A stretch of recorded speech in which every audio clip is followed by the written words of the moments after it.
said you got to be a little mental, I think, to do what I did. I don't want to like sound crazy, but you have to be a little fucked up. The fucking mindset of like getting up every day and pushing yourself, and you're eating 12 to 16 ounces of meat, and 100 to 150 grams of carbs every meal, and you're doing that 7 times, and you do it day in, day out. You got to have a very simple mindset. You can't be social. You can't be out doing a lot of other activities. So you put on the blinders and you have tunnel vision on what that ultimate goal is. I was always on track with everything. Everything was structured. I lived in a fucking box in order to be the best, meaning I had no outside. People would call me with their problems, I'd hang up on them. Like the phones were off. Don't bother me with negative shit. And I just went at it.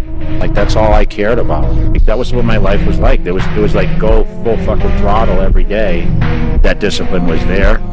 I always tell everyone it wasn't about the body, it was about the mind at first. But I trained my ass off. For me, I just love to train. Like that's what separated me from like most guys. There was times where I almost passed out training. I'm lunging with 225 on my back in the parking lot, and I remember just like, okay, no one else is doing this, so I'm gonna do it. And that was my mindset.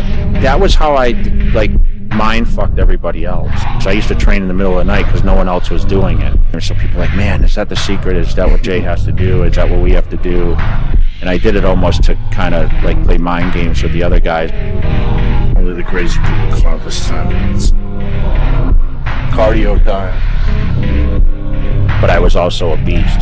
I was known as a so-called mass monster. I was also stubborn as hell, right?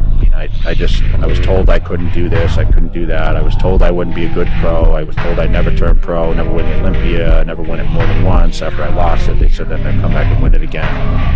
So I think a lot of that's a little ego too. You have to have a little ego to be able to do what I do and be great at it.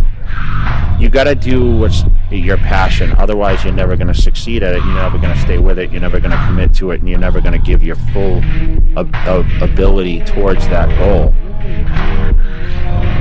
I'll say this without arrogance. Jay Cutler's the greatest bodybuilder of all time. I never had a lot of self-doubt. People look at his arrogance, and I'm just so confident that maybe sometimes I come off as that, but I've been knocked out enough times and came back from it that I just never gave up, and I always believed in myself. And I was so disciplined, man. There was no bodybuilder on this fucking planet that was more disciplined than I was at that time. I felt like a fucking machine, man. Everything just clicked. Like I told you, I could do anything. I went in the gym and I trained with light weights, I trained with heavy weights. It didn't matter what I did. Everything just clicks. Ronnie's been here winning the show for the past, how many years, Ronnie?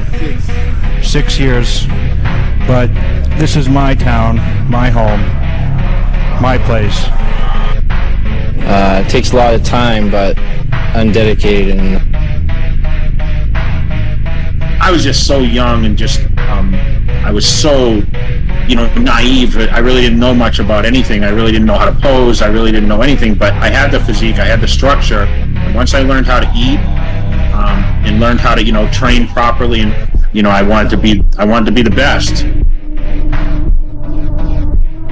My dad my dad was a pusher, man. I hated my dad a lot of times early in my life because he would just make me work, and he taught me to be a machine, And it really gave me the work ethic to be who I am as a bodybuilder, and, to be relentless, and had to learn the value of working hard to achieve certain things. And I knew going into bodybuilding, it wasn't going to be easy.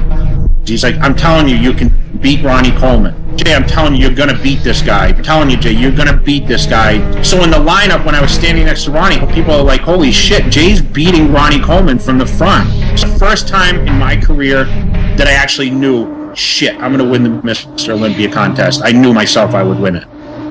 And I knew in 2006, I knew 100% I was going to win the Mr. Olympia in 2006. I had no doubt in my mind. But every year I watched Ronnie stand next to me, and before he fell on the ground and he cried, he was scared. He was scared. You'll see Ronnie Coleman mouthing some things to me, and Ronnie Coleman said, well, you beat me. He said, you won. And I didn't know what to say. I felt terrible.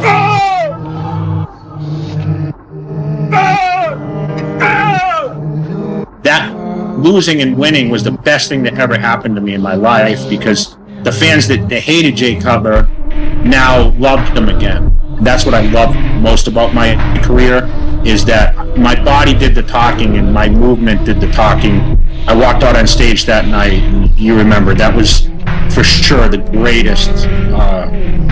greatest moment of my life, winning the Mr. Olympia. When I came out, I just came out there, I did that fucking quad stomp, and it's like the place went fucking crazy, man.